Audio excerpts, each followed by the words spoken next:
Que el Señor les bendiga, hermanos. Vamos a comenzar hoy una serie de reflexiones en torno a la Semana Santa, que es de aquí a 3 semanas. Básicamente,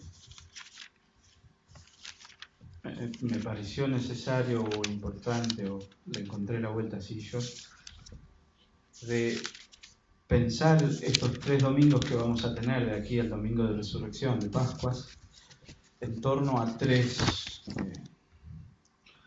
temas, digamos.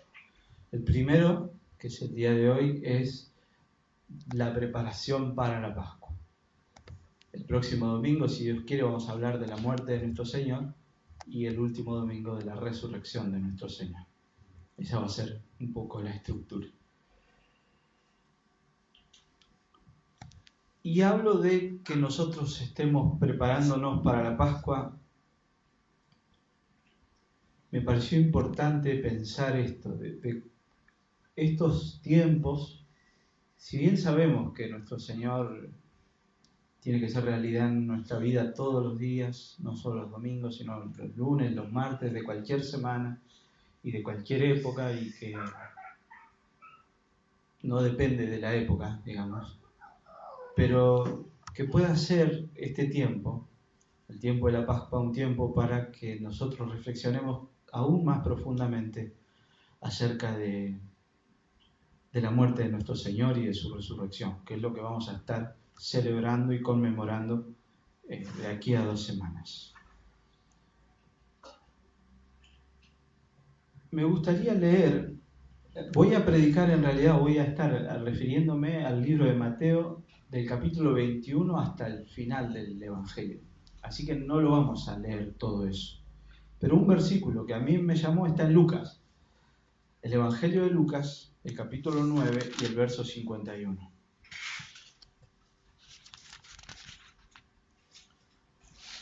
Vamos a hablar especialmente de la última semana de nuestro Señor, pensándola desde su entrada en Jerusalén, hoy, hasta la preparación para la Santa Cena.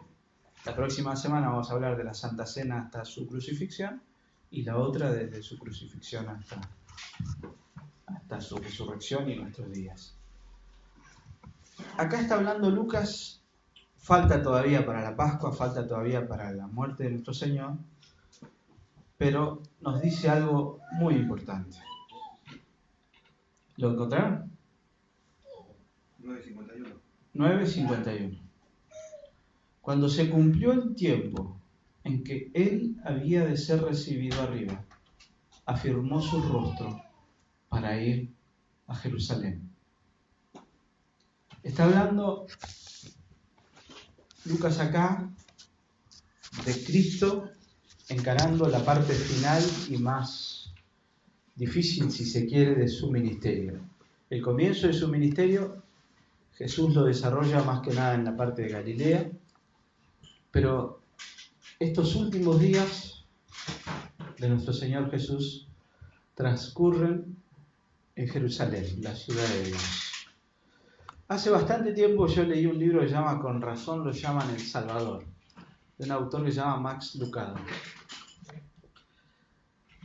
Y él hace algo que yo traté de hacer un poco más ampliado. Él se centra más en torno a la cruz, pero él plantea ahí una pregunta que me acordé del libro porque yo mismo me hice la pregunta. Su libro comienza contando un drama de su vida familiar. A su papá le descubren una enfermedad que no tiene vuelta, y su papá sabe que va a fallecer. Y entonces su papá hace algo muy sabio. Empieza a ordenar sus cosas para irse. Entre otras cosas, compra una parcela en el cementerio, organiza su testamento, que allá se acostumbra a hacer eso, se reúne con la gente que ama. Tiene un par de meses, ¿no? Pero va organizando sus cosas. Nuestro Señor Jesús hizo algo similar. Y este versículo que nosotros acabamos de leer me hizo pensar en algo bien particular. Cuando Jesús va a Jerusalén, sabe a qué va a Jerusalén.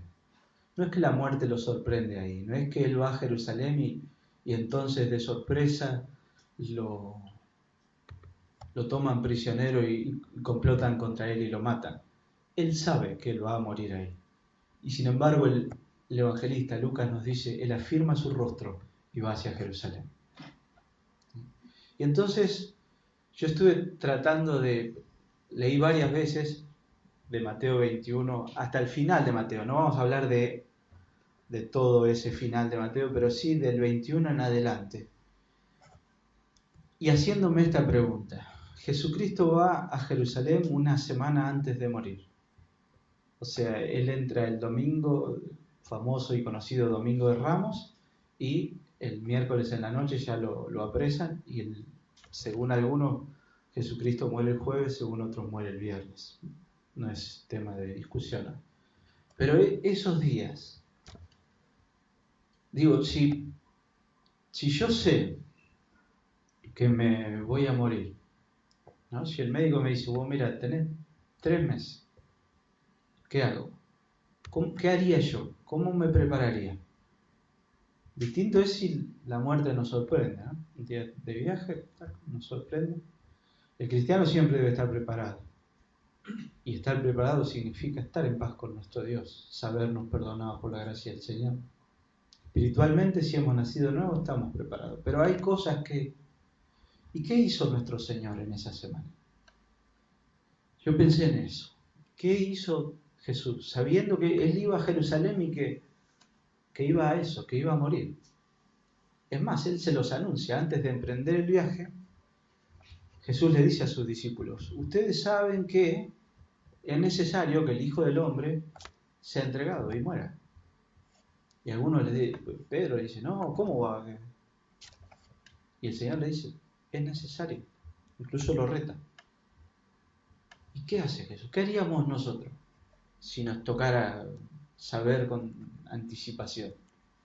Estuve pensando yo, ¿qué haría si a mí me anunciaran tener 3 meses?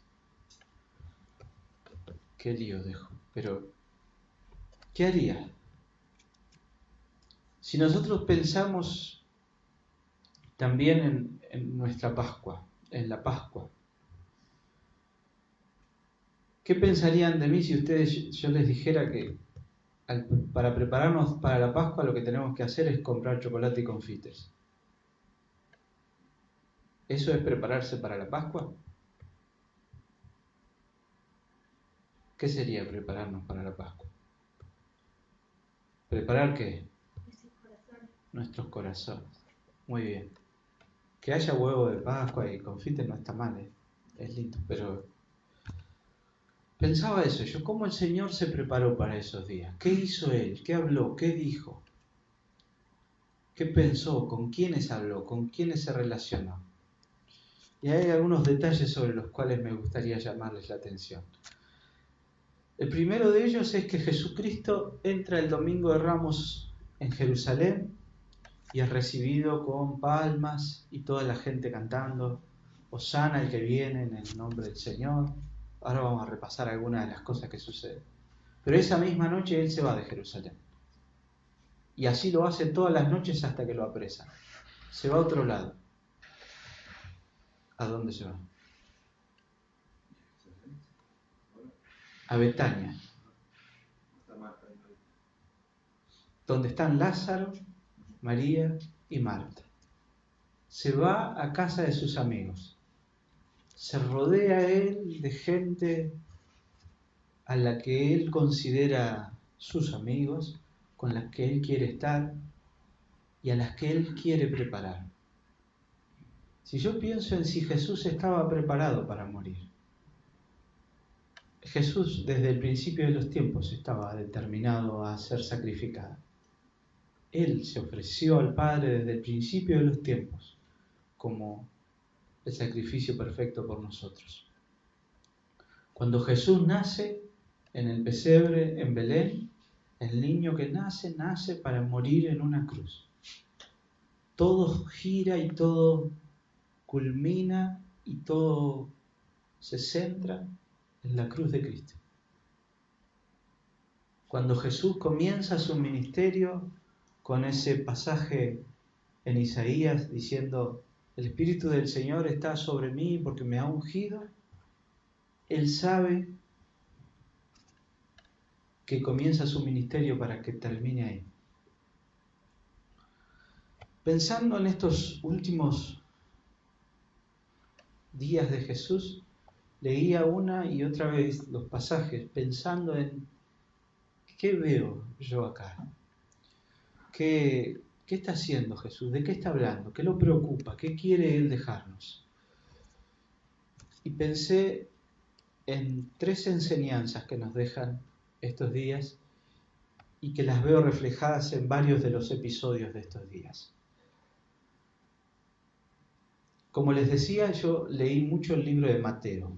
Mateo es un libro escrito por un judío para judíos. Está dirigido principalmente a los judíos. Nosotros no somos judíos, así que por ahí no tenemos el trasfondo, pero no tenemos que ignorar esto.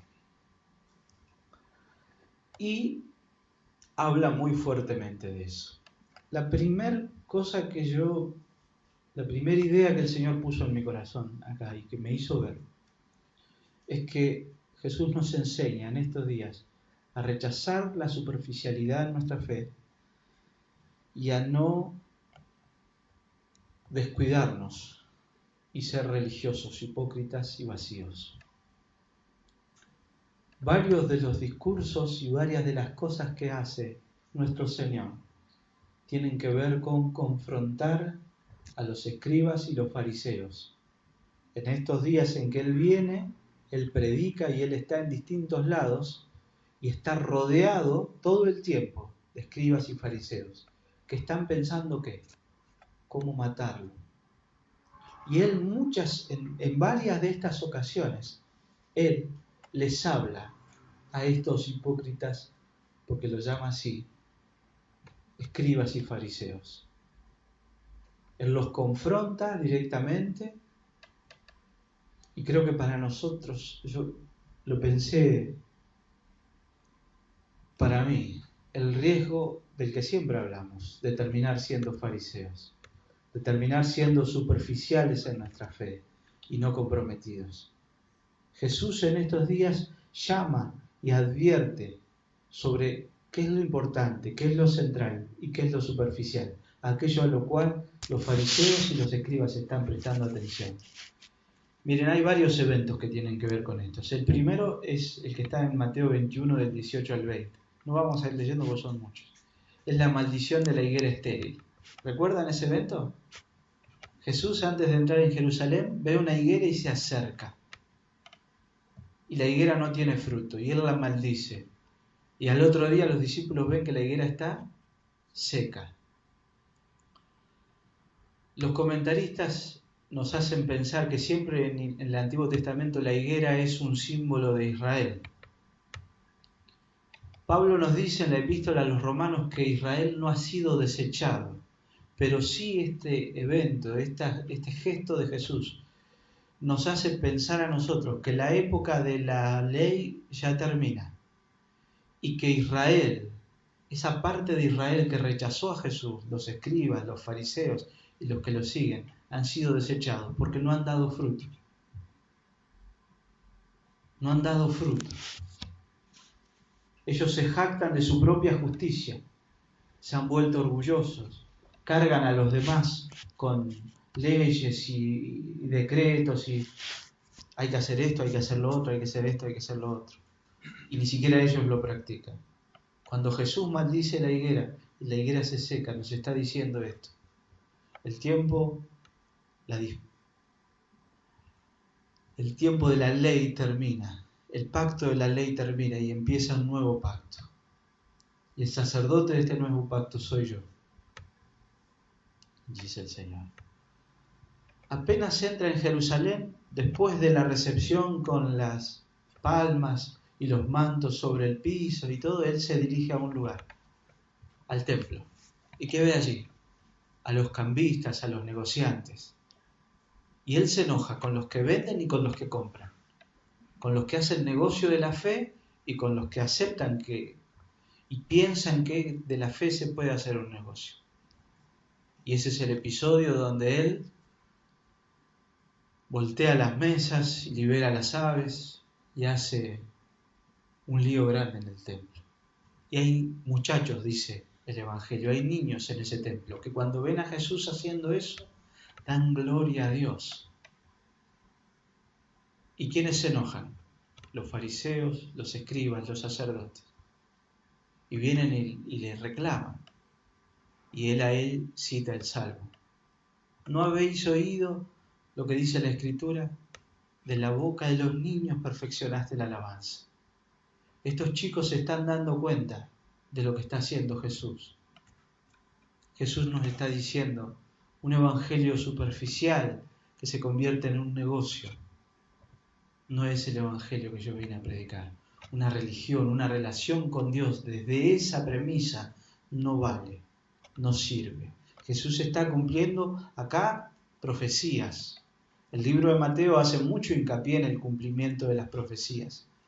Hay una profecía que dice, el celo de tu casa me consume. El Señor la está cumpliendo aquí. Cuando el Señor Jesucristo abandona el templo, la presencia de Dios también abandona el templo. Ya ese tiempo ha terminado. Y el Señor les ha dicho, ustedes se han convertido en negociantes, en ladrones. Habéis convertido esto, que iba a ser una casa de oración, en una cueva de ladrones. Después, otro episodio que me hizo pensar en esto es las discusiones que él tiene. Él está enseñando y primero aparecen los fariseos con un planteo. Jesús, ¿es lícito dar tributo al César o no? Y Jesús les dice, muéstrenme una moneda. ¿Qué cara tiene? La cara del César. Bueno, al César lo que es el César, a Dios lo que es de Dios. Céntrense en lo importante. Después vienen los saduceos y le preguntan sobre la resurrección. Y por último le hacen otra pregunta sobre el gran mandamiento. Carlos nos estuvo enseñando sobre estos 3 episodios. Y Jesús les dice, me están preguntando lo que es incorrecto. Ustedes no quieren saber de mí, ustedes me quieren tender una trampa. Jesús se da cuenta de eso. Y el último pasaje que me hizo pensar en esto, en que Jesús rechaza la superficialidad y nos advierte sobre la religiosidad hipócrita y vacía, es un pasaje que les recomiendo que después lean.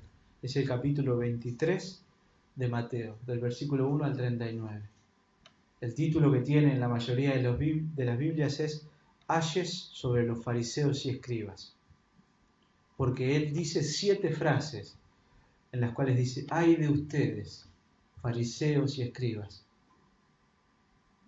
porque imponen a la gente leyes que ni ustedes están dispuestos a cumplir, porque han tergiversado la ley de Dios y se han olvidado de la gracia y de la misericordia, y se han convertido en orgullosos, en pensantes en su propia justicia. Ustedes se jactan de ser hijos de Abraham, ustedes se jactan de obedecer los mandamientos, pero están lejos de mí.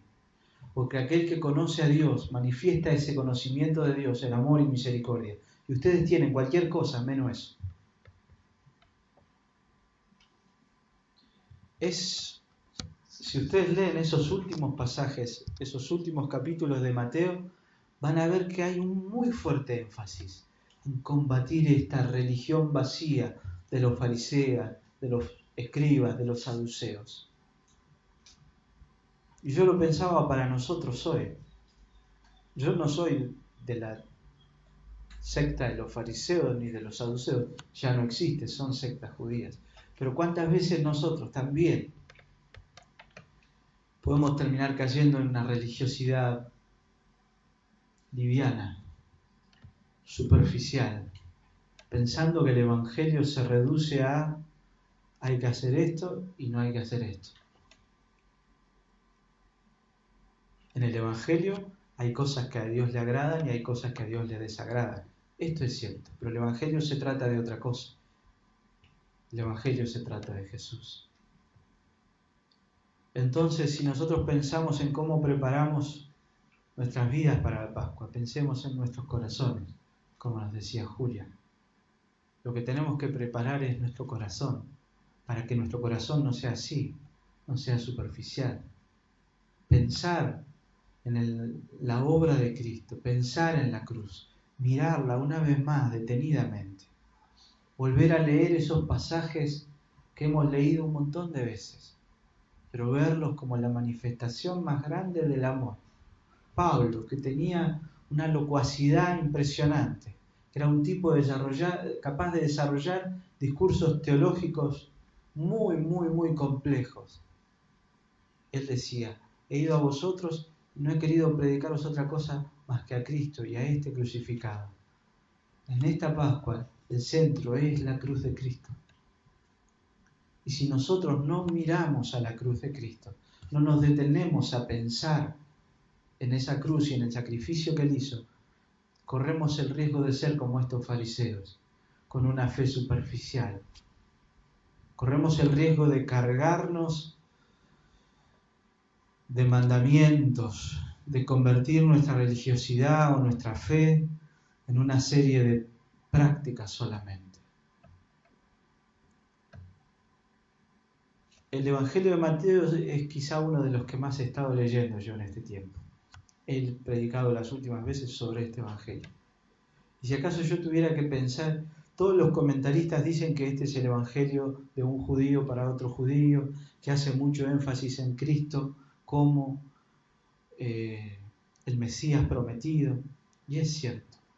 Pero a mí y a nosotros hoy, creo que este Evangelio nos habla del corazón, de que lo que Dios mira es el corazón. En el Sermón del Monte el Señor nos dice: Dios mira el corazón. Fíjense de dónde nacen sus obras, por qué hacen lo que hacen. Déjense examinar por la palabra de Dios. Lo que Jesús critica de los fariseos y de los escribas no es lo que ellos hacen, sino el por qué lo hacen. ¿Por qué lo hacen? Termina desfigurando lo que hacen. Porque ellos diezmaban, ¿no es cierto? Y diezmaban la menta y en el lendo. Ellos eran muy generosos con el templo y descuidaban a sus padres. O sostenían que era lícito descuidar al padre o no ayudarlo en necesidad económica si la plata que yo tenía la había separado por ofrenda. ¿Y dónde quedaban el amor y la misericordia? ¿Y eso de dónde nace? De un corazón transformado por Dios. Si nosotros no dejamos que Dios mire y obre en nuestros corazones, nuestros actos, por más buenos que sean, son superficiales. Si yo hago algo bueno, si yo ayudo a alguien que está en necesidad, si escucho a alguien que está angustiado, y lo estoy haciendo para que el otro tenga un buen concepto de mí, estoy errando. Me estoy perdiendo algo. Y estoy corriendo el riesgo de que mi fe se vuelva así, superficial.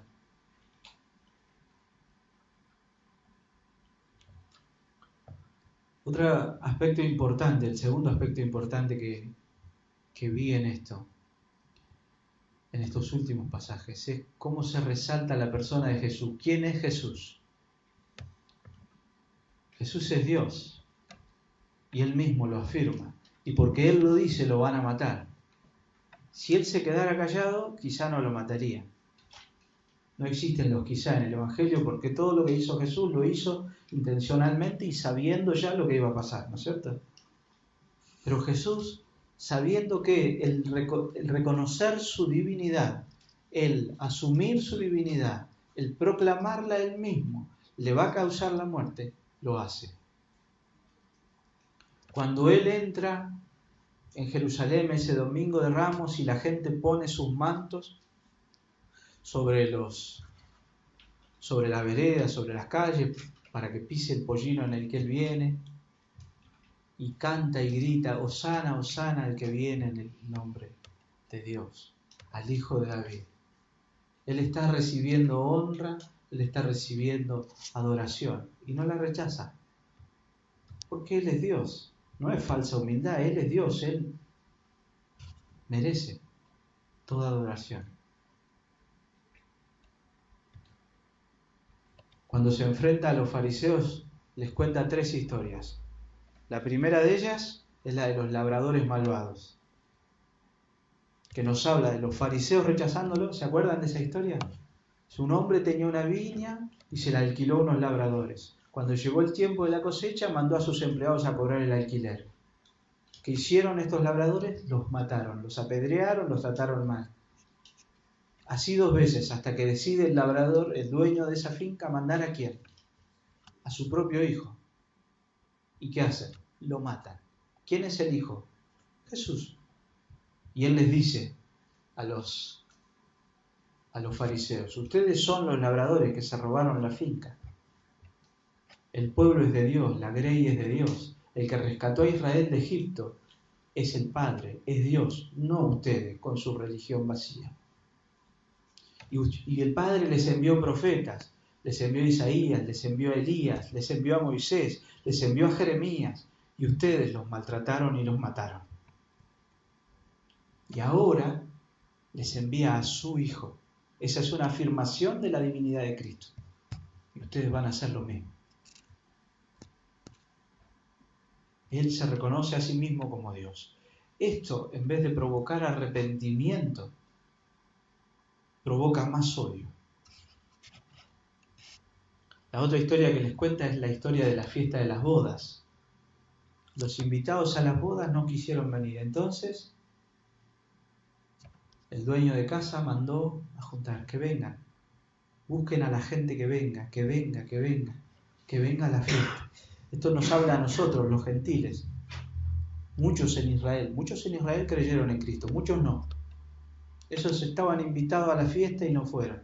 Y entonces, nosotros que no éramos judíos, también fuimos invitados a la fiesta. Ahí hay algo que me llamó la atención, es como lateral, pero me llamó la atención. En el medio de la fiesta encuentran a alguien que no estaba vestido para la fiesta y lo echan fuera. ¿Sí? ¿Se acuerdan de ese pasaje? Lo echan fuera, dice. ¿Qué hacía ese en la fiesta? O sea, ¿por qué había ido? ¿Había ido en contra de su voluntad? Y busqué comentarios sobre eso que me ayudaran a entender. Esa persona que estaba ahí es un cristiano o un supuesto cristiano que tuve que leer un poquito acerca de cómo eran las fiestas. Cuando esta gente a la que el Señor invita, la agarra en la calle, no tenía vestido de fiesta. ¿Quién les da el vestido de fiesta en ese momento? El Señor. Este no quiso. Este quiere estar en la fiesta, pero con su ropa. Este no cree en la justicia de Dios, no cree en la gracia de Dios y en el perdón de Dios. Cree en sus obras. Y entonces está fuera de lugar.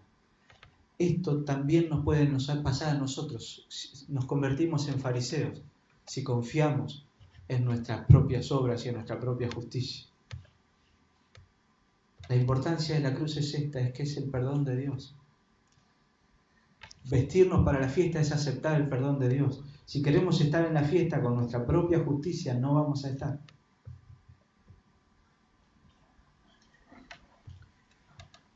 Hay otras 2 cosas interesantes, otros 2 puntitos.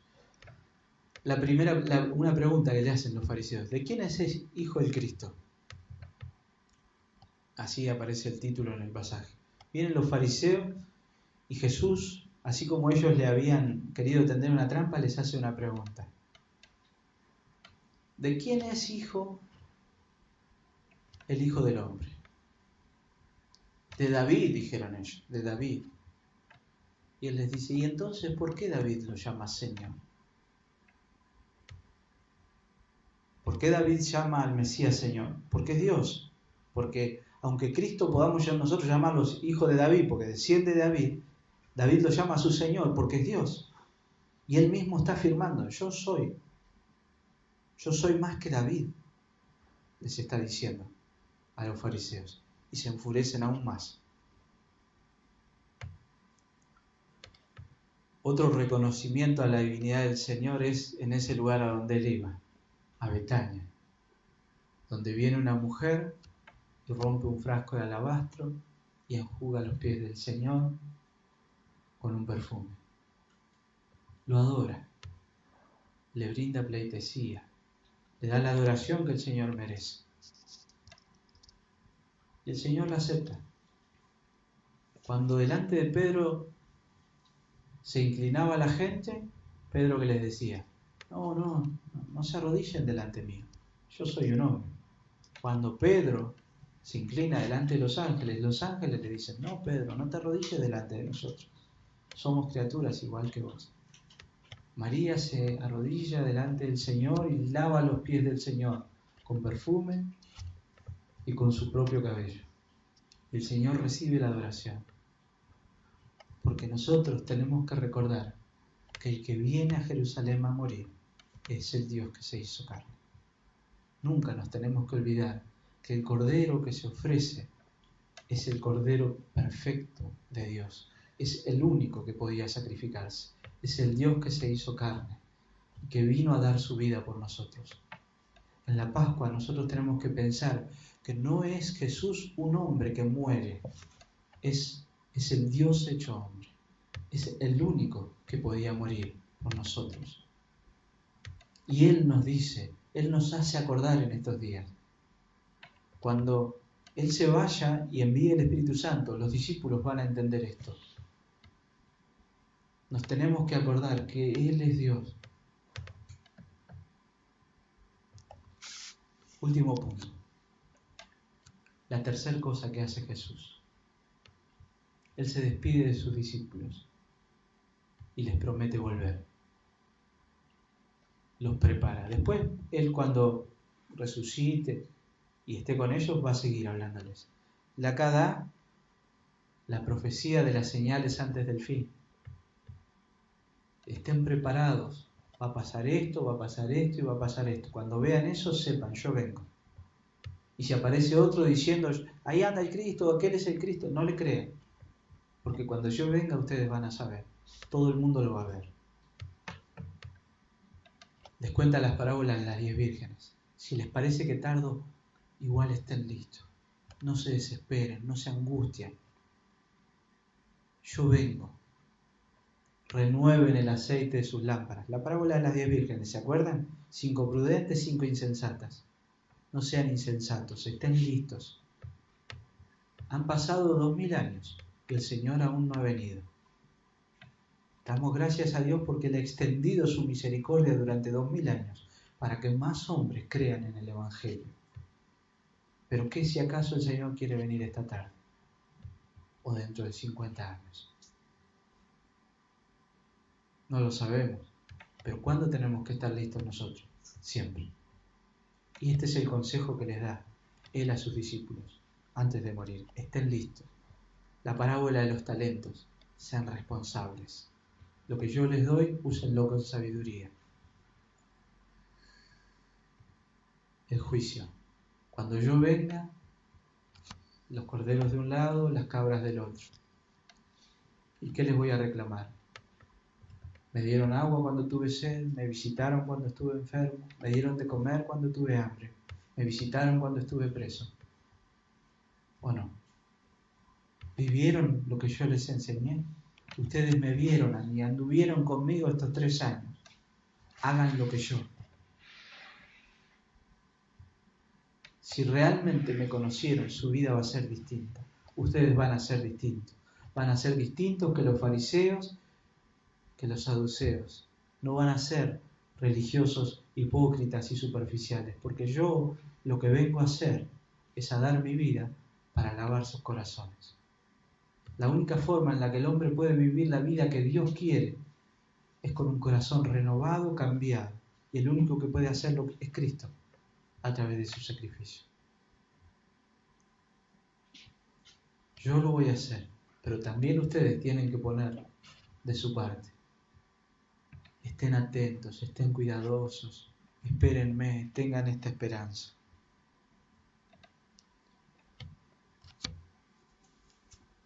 Si tuviera que resumir estas 3 cosas, ¿no? Estos 3 aspectos que vi en estos pasajes. Rechazar la superficialidad, advertirnos sobre la religiosidad hipócrita y vacía, resaltar quién Él es, qué Él vino a hacer, cuál fue su misión, y despedirse de nosotros, prepararnos para su partida. El centro de la Pascua sigue siendo quién es Jesús y qué es lo que Él vino a hacer y qué es lo que Él demanda de nosotros. Él no quiere solo cambiar costumbres nuestras, Él quiere cambiar nuestros corazones. Él vino a revolucionar el mundo. A eso Él se refería cuando dije, vine a traer espada. Y Él pide y espera de nosotros un compromiso total y profundo. No podemos ser livianos ante la cruz, porque la cruz sí o sí te transforma y te endurece. O somos como los discípulos que escucharon al Señor Jesucristo y se convirtieron en quienes desparramaron el Evangelio por todo el mundo, o somos como los fariseos que lo rechazamos, nos endurecemos cada vez más y terminamos crucificando al Señor. Pero ante la cruz nadie puede permanecer indiferente. Si nosotros nos acercamos a la cruz, la sangre de nuestro Señor Jesucristo es lo único que puede limpiar nuestros corazones, que puede transformarnos, que puede hacer que personas como nosotros, inclinadas naturalmente a juzgar, a confiar en nuestra propia justicia, aprendamos a depender de la gracia y de la misericordia de nuestro Dios. Que las palabras que el Señor les dijo a los fariseos, a los escribas, sean para nosotros un desafío constante para no ser tibios ante la cruz de Jesús, para acercarnos a ella y dejar que esa cruz, que el mirar el rostro de nuestro Señor, quiebre nuestros corazones, permita ver nuestros egoísmos y nuestros orgullos, porque es la única forma en la que el Señor va a transformarnos y cambiarnos. Esa es la forma de prepararnos para la Pascua. Dejar que el Señor prepare nuestros corazones. Saber que el que va a morir en la cruz es el único que puede limpiarnos. Saber que nosotros tenemos que acercarnos a la cruz para pedir su perdón, su gracia, y rogándole al Señor que Él nos cuide de convertirnos en religiosos hipócritas y vacíos. Lo único que puede evitar que nosotros nos convirtamos en eso es un corazón constantemente sometido a Cristo y a su palabra. Un corazón que viene y se acerca a Dios para ser escudriñado y examinado por el Señor. Preparémonos de esta forma para la Pascua. Preparemos nuestros corazones para que el Señor obre en nosotros. ¿En qué estamos siendo débiles? ¿En qué estamos siendo poco comprometidos? Que el Señor siga obrando en nosotros, siga formando a su Hijo Jesucristo en nosotros. Amén. Padre, queremos darte gracias en el nombre de Jesús. Queremos darte gracias por haber dado tu vida por nosotros. Te rogamos, oh Dios, que este tiempo en el que nos estamos preparando para la Pascua, tu Espíritu Santo esté obrando sobre todo en nuestros corazones. Ablándalos, transfórmalos, Señor. Señor, derrama sobre nosotros de tu gracia y tu misericordia. Que aprendamos hoy y todos los días a depender de vos y de tu perdón. Que no confiemos jamás en nuestra justicia, en nuestras obras, sino en vos. El Dios que descendió desde los cielos y se hizo carne por amor a nosotros. Gracias te damos, Padre, por enviar a tu Hijo Jesucristo. Gracias te damos, Padre, por llamarnos y hacernos tus hijos, por limpiarnos, por transformar nuestras vidas. En el nombre de Jesucristo, nuestro Señor y Salvador. Amén. Y amén.